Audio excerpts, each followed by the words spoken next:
પીવાની વ્યવસ્થા કોઈ જ પ્રકારની સુવિધા ત્યાં પહોંચી શકે એમ નહોતી। આજે પાણીનું સ્તર ઉતર્યું છે ત્યારે ક્યાંક તંત્ર અહીંયા પહોંચી શક્યું છે, બાકી આટલા દિવસ આટલા કલાકો આ પરિવારોએ ફક્ત ભય અને ભૂખ અને સાથે જ સાથે તરસ્યા કાઢવા પડે એ પ્રકારની પરિસ્થિતિ અહીંયા સર્જાઈ। કેમેરામેન અરવિંદ સોલંકી સાથે સચિન પાટીલ, TV9 સુઈગામ।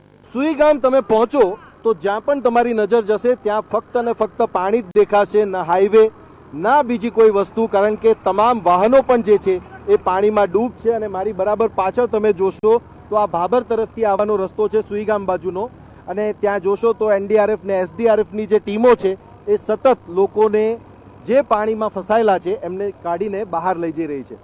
આ સ્થિતિ સુઈગામ તાલુકાની છે। અને શું ગામોની પરિસ્થિતિ છે, કેવી પરિસ્થિતિ ગામોની આ 2-3 દિવસમાં તમે જોઈ છે? પહેલા આ પ્રકારનું જે પૂર છે આવી ચૂકેલું છે, પણ આ પરિસ્થિતિ કેવી છે એની બરાબરીમાં? જે 15માં હતું ને એના કરતા તો અત્યારે 3 ગણો વધારે આવ્યો। જેમ કે પાણી અહીં તમે જુઓ તો ભેડવાવાળો રોડ છે ને, અહીંયા આટલે પાણી છે। અહીં તમે રૂપાણીવાસ જો તો રૂપાણીવાસ રોડ ઉપર પાણી છે ને, અંદર રૂપાણીવાસ છે તો આટલે પાણી, આનાથી વધારે રહે। હવે પાણી આજે 1-1 ફૂટ ઘટ્યું છે, કાલથી 1-1 ફૂટ ઘટ્યું છે, બરોબર। એટલે હવે ધીમે પાણી નિકાલ થાય છે, બરોબર। બાકી 3 દાડા તો માણસો ખૂબ હેરાન છે ખરેખર। અને નેટવર્ક નહીં, મોબાઈલ નેટવર્ક નહીં, કશું જ નહીં। કેવી રીતે સંપર્ક કરતા તમે? કેવી રીતે મેસેજ પોતાનો પહોંચાડતા કે ભાઈ અહીંયા લોકો છે, અહીંયા પાણીની વ્યવસ્થા કે ખાવાની વ્યવસ્થા? કાલે એક મીડિયાવાળા હતા અને અહીં જે બૂટ હારું મારે માથાકૂટ જીતી, એ બૂટ હલકીને મિલ દીધી ને એક માણસે બીમાર માણસ હતો, દવાખાને જવાનું હતું। તે પછી અમે ખાસું બધું કીધું, મામલદાર સાહેબને પ્રાંત સાહેબને કીધું, મામલદાર સાહેબ પ્રાંતે કીધું કે જો આ સરપંચ છે એ બધું જે કે ફટાફટ મેલો, અને એમને પણ સહકાર પ્રાંત સાહેબે આજે સક્રિય છે, બરોબર। આજે પ્રાંત સાહેબે બૂટમાં જઈ આવ્યા અને જે બિસ્કુટ બીજા હા ના છોકરાને કે બૈરાને અત્યારે ચાલુ છે, બરોબર। તમે કહો, આટલા સમયમાં તમે આવું પૂર ક્યારે જોયું? અને પરિસ્થિતિ જ્યારે વરસાદ અહીંયા વરસ્યો, ઉપરથી વરસાદ પણ હતો, ભારે પવન પણ હતો વાવાઝોડા જેવો, અને જે વરસાદ વરસ્યો છે એમાં પાણી પણ હતું જમીન? પાણી ખૂબ છે। 2015માં આવ્યો એના કરતા 2017 કરતા 3 ગણું પાણી વધારે છે સુઈગામ અંદર। ચારે બાજુ દેખો ત્યાં પાણી છે, અને વસ્તીને હેરાન થઈથી પણ સેવા પણ મળી રહી છે। અચ્છા, પાણી જોઈને, પરિસ્થિતિ જોઈને શું મનમાં વિચારો આવ્યા હતા? કારણ કે પાણી જે છે ઉતરી પણ નથી રહ્યું જલ્દી। વિચારો એવા હતા શું કરું, પાણી આવ્યું એટલે બધાને એમ થયું કે પાણી ક્યાં જાઉં, પણ સુવિધા તો નેટવર્ક જતું રહ્યું, પણ માણસોની મદદથી બધા બહાર નીકળી જાય, એકબીજાની મદદથી એ શક્ય બન્યું। કાકા તમે આવો, શું પરિસ્થિતિ તમે જોઈ છે? શું પરિસ્થિતિ તમે જોઈ છે અહીંયા?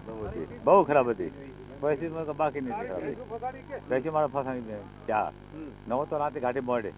અચ્છા, જે લોકો જ્યાં હશે, માની લો ઘરમાં હશે, કોઈ ખેતરમાં હશે, કોઈ બહાર ગયા હશે, પોતાના સંબંધીના ત્યાં ગયા હશે, ક્યાં ગયા હશે, તો બધા એ જ રીતે અટવાઈ ગયા હતા, જાણે જીવન થંભી ગયું હતું અહીંયા। એક મતલબ જે વ્યક્તિ જ્યાં છે એ ત્યાં જ રહી ગયો ત્યાં, એટલે જીવ બચાવ્યો, બીજું કશું નથી। લોકોની મતલબ અમારા જે પાણીની અંદર ઘર છે, પશુપાલન તો ઘણું બધું મરી ગયું, અને ઘર વખરીને ઘણી બધી તણાઈ ગઈ, બરાબર। લોકોની પાસે ફક્ત ને ફક્ત અમે અમારા હાથ પગને હૈયું લઈને બહાર નીકળ્યા છીએ, બરાબર।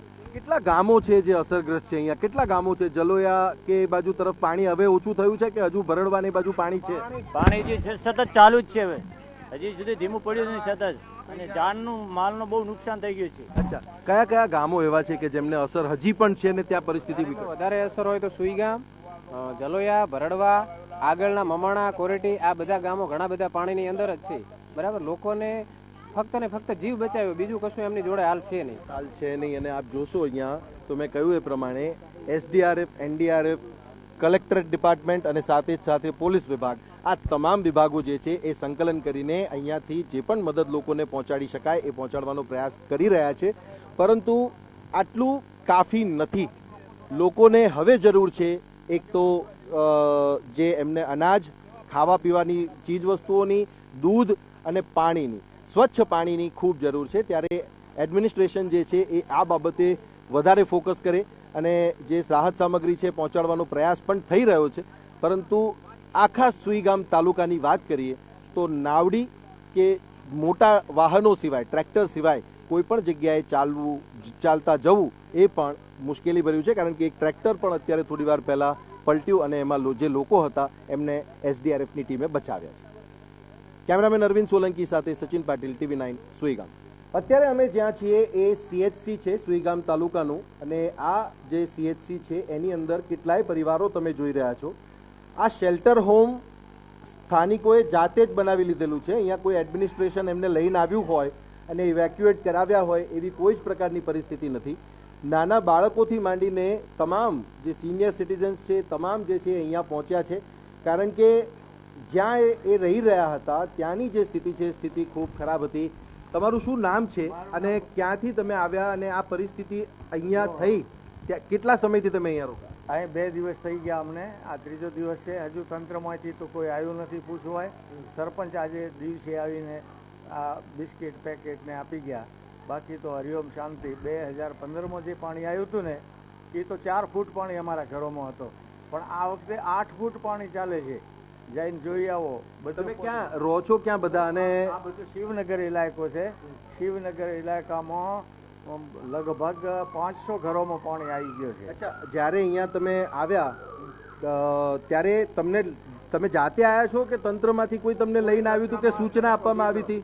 રાત્રે 3 વાગે પાણી આવ્યું જોલિયા, હે, અને કોઈ લેવા નથી આવ્યું કોઈ. અને કોણે તંત્રે કીધું ને કોઈએ કીધું, કોઈ સૂચના નથી આપી કે ભાઈ પાણી આવે છે કે ના. પાણી તો લગભગ સાંજે 12-1 વાગે આવી ગયો હતો. અમારે તો 3 વાગે અમારા ઘરોમાં આ પાણી આવી ગયો. હજુ પાણી લગભગ 5 ફૂટ જેટલું પાણી ચાલુ છે. 5 ફૂટ જેટલું છે. શું મદદ તમને અહીંયાથી મળી છે? અહીંયા સૌથી પહેલો પ્રશ્ન તમારા આરોગ્યનો છે, તમારે સાફ સફાઈનો છે. કઈ અમને કોઈ મદદ મળી નથી. અમને કોઈ મદદ સુવિધામાં અમે અમારી રીતે આવેલા છે. પાણીમાંથી અમે અમારી રીતે અમે સગવડ કરીને આવ્યા છે. તરતા હતા એટલે અમે નીકાળી દીધા પરિવારોને. અમે બચાવ્યા, ઘણા મદદ કરી. બાળકોને પીવાનું પાણી વ્યવસ્થિત મળી રહે છે ખરું? કયા પ્રકારે બાળકોની શું સ્થિતિ થાય? કોઈ મળતું નથી ભાઈ, કશું નથી મળતું. છોકરાને પાણી નથી, ખાવાનું નથી, આ જે કેવી બીક લાગતી હતી? પાણી વધારે હતું?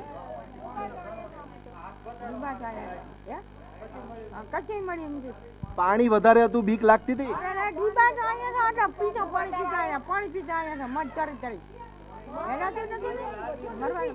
નાના બાળકો છે, શું પરિસ્થિતિ એમની થઈ હશે, માનસિક પરિસ્થિતિ શું હશે એ તમે જુઓ તો તમને અંદાજો લગાવી શકો છો. એડમિનિસ્ટ્રેશન તરફથી એમને ઇવેક્યુએટ કરવામાં આવ્યા હોય એવી બાબત નથી. અહીંયા ખાવાની પીવાની કોઈ વ્યવસ્થા પણ નહોતી. એ વ્યવસ્થા પણ શિવનગરના આ રહેવાસીઓએ જાતે કરી છે. કેમેરામેન અરવિંદ સોલંકી સાથે સચિન પાટીલ, TV9 સુઈગામ.